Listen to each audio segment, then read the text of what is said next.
आज ग्रेटर नोएडा में भारतीय जनता पार्टी और बसपा को छोड़कर गुर्जर समाज के प्रकाश प्रधान सिरसा, सुधीर भाटी मकौड़ा, राजू भाटी मकौड़ा सैकड़ों साथियों ने एडवोकेट चंद्रशेखर आज़ाद की नीतियों और संघर्ष से प्रभावित होकर आज़ाद समाज पार्टी के राष्ट्रीय महासचिव एडवोकेट रविंद्र भाटी की मौजूदगी में आज़ाद समाज पार्टी की सदस्यता ग्रहण की। इस अवसर पर प्रदेश सचिव कपिल आज़ाद, वीरेंद्र आज़ाद, जिलाध्यक्ष दिनेश धर्मवीर सिंह, महाकार रामवीर देवेंद्र महाकार, गंभीर, पेंट हाउस, सतवीर भाटी, सूरज भाटी, संदीप भाटी,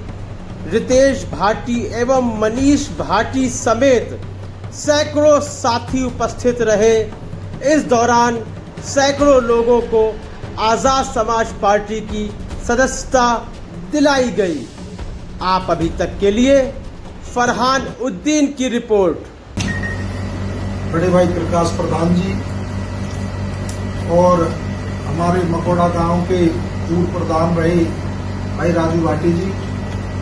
भाई सुधीर भाटी जी पूर्व प्रधान रहे हैं मकौड़ा गांव के, और अपने सैकड़ों साथियों के साथ, ये साथी पीछे सारे युवा साथी भी हैं, पीछे भी बैठे हैं, सामने भी बैठे हैं, सैकड़ों साथियों के साथ कुछ बसपा पार्टी की विचारधारा को छोड़कर कुछ समय इन्होंने बसपा में काम किया, कुछ साथियों ने भारतीय जनता पार्टी में काम किया। उसकी विचारधारा को छोड़कर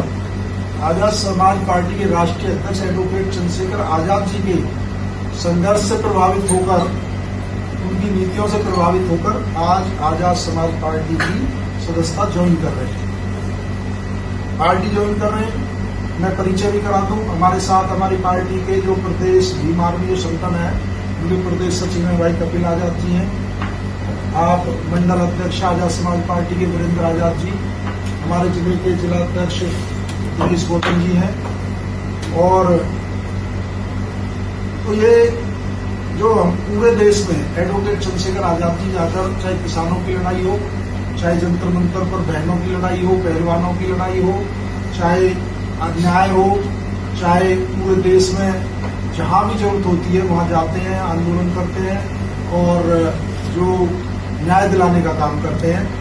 तो उसी विचारधारा से प्रभावित होकर इतने सारे आज सैकड़ों साथियों ने आजाद समाज पार्टी की सदस्यता ग्रहण की। मैं प्रदेश राष्ट्रीय महासचिव होने के नाते सभी का स्वागत करता हूँ आजाद समाज पार्टी में, और एडवोकेट चंद्रशेखर आजाद जी के नेतृत्व में आपने अपनी आस्था जताई, उसके लिए भी आपका बहुत बहुत धन्यवाद देता हूँ। महत्वपूर्ण बिंदु है 28 तारीख को आजाद समाज पार्टी के राष्ट्रीय अध्यक्ष एडवोकेट चंद्रशेखर आजाद जी पर कातिलाना हमला हुआ देवबंद के अंदर, और उस हमले में जो गाड़ी नंबर थी हरियाणा, उसमें 4 लोग उस गाड़ी में आए और उन्होंने राष्ट्रीय अध्यक्ष जी पर जान से मारने की नीयत से हमला किया और बैक टू बैक 4 राउंड की उन्होंने फायरिंग की, जिसमें हमारे राष्ट्रीय अध्यक्ष जी बाल बाल बचे और उनके जो गोली उनके छूटे निकल गई। सबसे बड़े दुख की बात यह है कि वो 4 अपराधी पकड़े गए, लेकिन पुलिस ने ना तो उन्हें रिमांड किया, उनसे पूछा गया कि आपने किस कारण से राष्ट्रीय अध्यक्ष जी पर हमला किया है, तो उन्होंने कहा कि नोएडा में एक बयान दिया था। ना तो वो बयान बता पाए कौन सा बयान है। जब उनसे पूछा मीडिया वालों ने और प्रशासन के अधिकारियों ने, तो वो यही नहीं बता पाए किस बयान के ऊपर हमला किया। हत्या जैसी साजिश रचना या उसका प्रयास करना, उसमें ये ना बताने ना हम क्यों हत्या करना चाहते, तो ये बड़े सोचने का विषय है। हमारी पार्टी इससे बहुत चिंतित है। इसमें कहीं राजनीतिक षड्यंत्र या सामाजिक सौहार्द बिगाड़ने के लिए एक बहुत बड़ी योजना थी, क्योंकि वो हमलावर हत्या करने के प्रयास करने के बाद उन्होंने गाड़ी एक मिरकपुर गांव में पुलिस समाज को उसमें जाके छोड़ दी, जबकि ना तो वो गांव उनके रुक पाता था, ना वो उनके रास्ते पाता था, ना उनके जो जिस जाति के हमलावर थे उनका कोई अपना उधर गांव था। तो उसमें षड्यंत्र होता है कि राष्ट्रीय अध्यक्ष की हत्या कर दी जाए। इसका आरोप किसी विशेष समाज के लोगों पे लगा दिया जाए, क्योंकि एक पूरे पश्चिम उत्तर प्रदेश नहीं पूरे देश में एक बहुजन गठजोड़, एक दलित, मुस्लिम, SC ST और गुर्जर समाज का विशेष जो एक भाईचारा बनने को जो दिख रहा है, उसको देख के हमला हुआ है। लेकिन प्रशासन से ने जब पत्रकार बंधुओं ने पूछा कि ये आरोपी किस जाति के हैं, तो DIG साहब ने उसमें भी ये कह दिया तभी जांच चल रही है। हम किसी जाति के खिलाफ नहीं है, लेकिन यदि कोई और जाति होती, मारने वाले यदि मुस्लिम होते या गुर्जर होते, तो वो पूरे मीडिया में जाति को प्रचारित किया जाता। तो जबकि हमलावर की या किसी अपराधी की कोई जाति नहीं होती। जो हमलावर होता, अपराधी होता है, वो अपराधी होता है, वो उसकी मानसिकता होती है। तो हम ये चाहते हैं कि उसकी निष्पक्ष जांच हो, क्योंकि बहुत सारे बिंदु ऐसे हैं उसमें कट्टे से फायरिंग दिखाई की, जबकि हमारे राष्ट्रपति जी ने खुद अपनी आंखों से पिस्टल से फायर होते देखा, और जिस स्पीड से बैक टू बैक फायर हुए हैं वो कट्टे से नहीं हो सकते।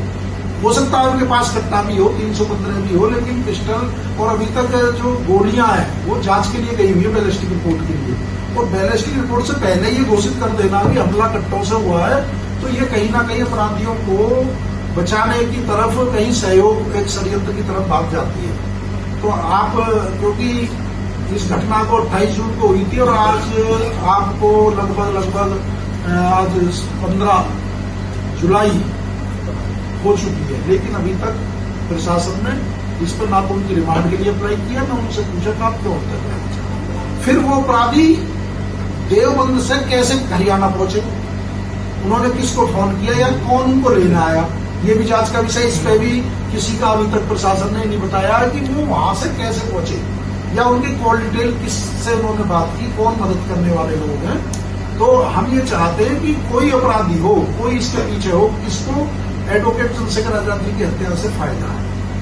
कौन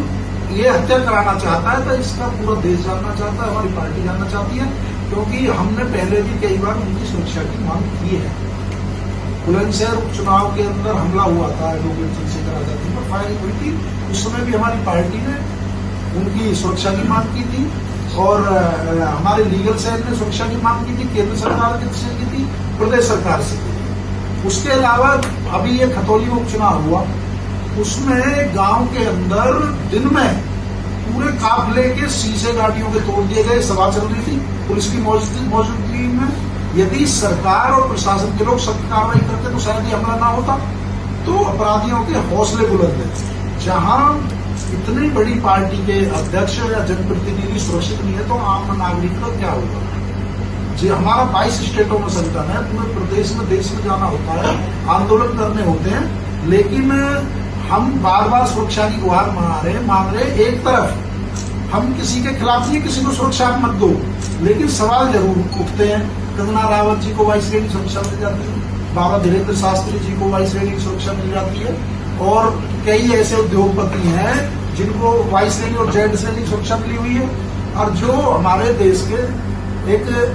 इतने बड़े मूवमेंट की आवाज है, गरीब, दलित, शोषित, वंचित, किसान, मजदूर और बहनों की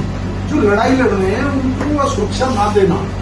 आज 16-17 दिन बीत चुके, प्रदेश के मुख्यमंत्री का कोई घटना पर ट्वीट भी नहीं आया, कोई जरूरी भी नहीं समझते, क्योंकि ये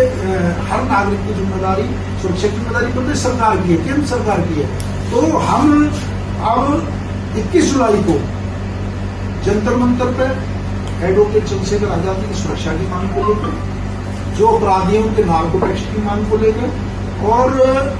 जो CBI जांच हम चाहते हैं, और 21 जुलाई को तक का हमने प्रशासन को, सरकार को, केंद्र सरकार को, प्रदेश सरकार को समय दिया,